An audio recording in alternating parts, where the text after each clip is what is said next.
selling up to 5 or 10 kilos of coke a week. On a couple of occasions, people had tried to kill me. I ended up spending 9 years in prison in Ecuador.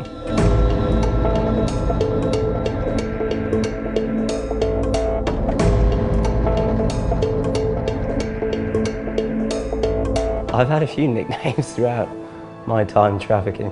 One of them is Posh Pete. My name is Peter Tritton and I'm an ex-international cocaine trafficker.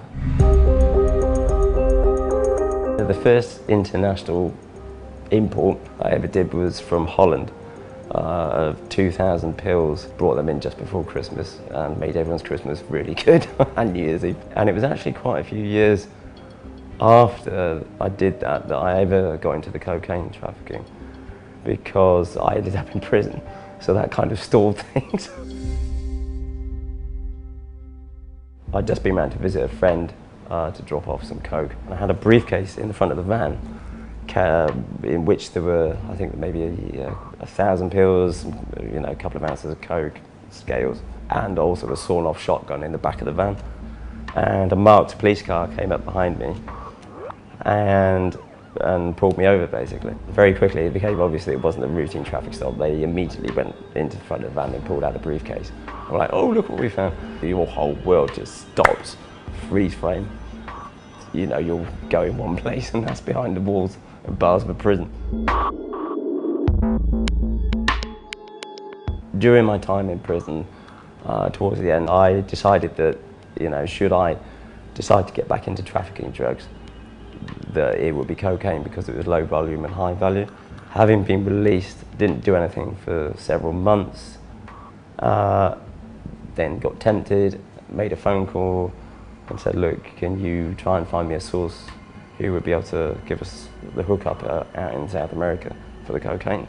So sat round in this kitchen in London talking to the Colombian, and he says to me, we're bringing the cocaine in and we're bringing in impregnated in rubber. And then they were putting it into the ground sheets of tents, as if it was part of the ground sheet. So it was absolutely perfect. And I was like, wow, that is really cool. I like the sound of this. So the first one, I collected it from Quito, got it back to England, we extracted it, sold it, made about, 120,000 each. Yeah, it was good, really good feeling to get that back. Towards the end, when I was living in a manor house and driving Mercedes and just being too flash, basically.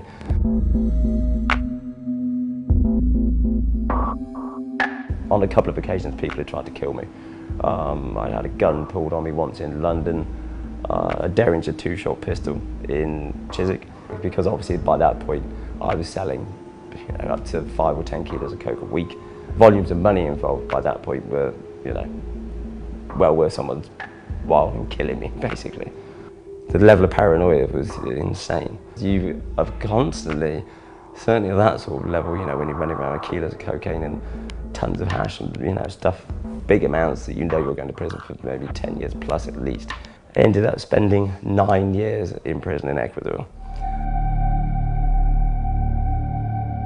Having been arrested in Quito in Ecuador, I tried to escape, so they transferred me to the 4th most dangerous prison in the whole of South America, which at that time held 8,000 people, was split between 2 rival gangs, completely gang controlled. The 2 gangs were at war with each other, handguns, explosives, machine guns in the prison, 4 or 5 murders a week, just absolutely insane. It became my sort of pastime, coming up with ways of escaping. I employed some people to dig a tunnel out of the prison. Unfortunately, it got discovered. I was also planning with members of the FARC that we get an RPG, rocket-propelled grenade, and blow the wall of the prison and get some machine gun covering fire on the watchtowers, and then make our escape like that as well. Or a helicopter lift, but that was too expensive.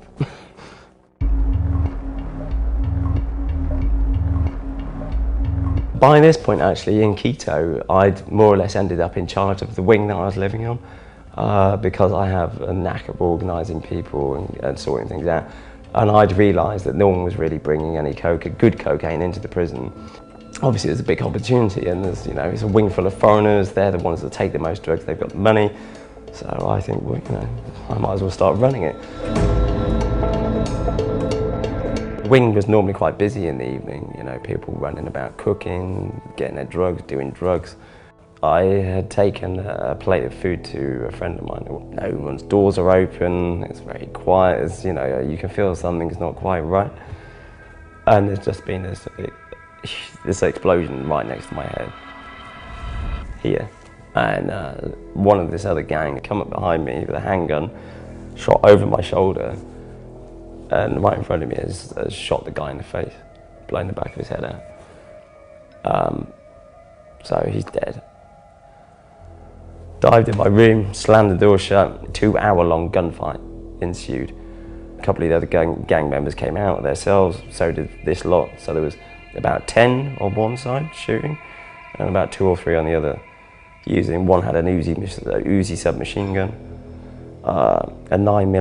several 9mm 38s, Colt 45. I mean, a lot of gunfire, a lot.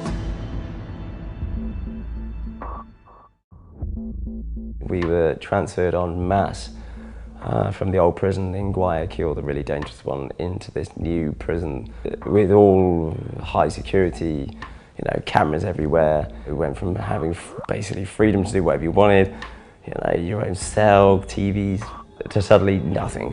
There was a light that came on at 6 p.m. and went off at 10 p.m. Held completely incommunicado for 2 months, it disappeared. So at that point I went, get me out of here. So the embassy restarted the process to get me back to Britain. I remember getting back to Wandsworth and being put in a cell, and I was just like, wow, this feels like a hotel room to me.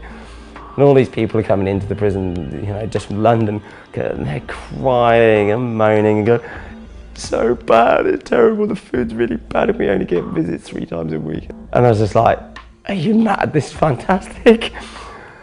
They probably thought I was insane. I've now been out of prison for about 2 years. Coming out, I just felt, you know, that everybody knew I was an ex-con. I'd just come out of prison. And I honestly felt like I had convict tattooed across my forehead. I was diagnosed having post-traumatic stress disorder. Being in that sort of environment is almost like a war zone that you can't get out of. It's just horrendous. I'm just still readjusting, really, to be honest.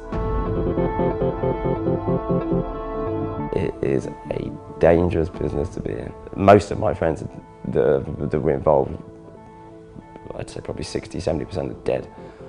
There's very few people that go through life as a cocaine trafficker or any sort of drug trafficker that haven't been to prison or that are alive. Every day I wake up and I'm just happy to be alive, just to be able to breathe fresh air and open my eyes and know I'm safe. I'm very lucky to be alive. I mean, there are still people out there that still want to kill me now, but that's life.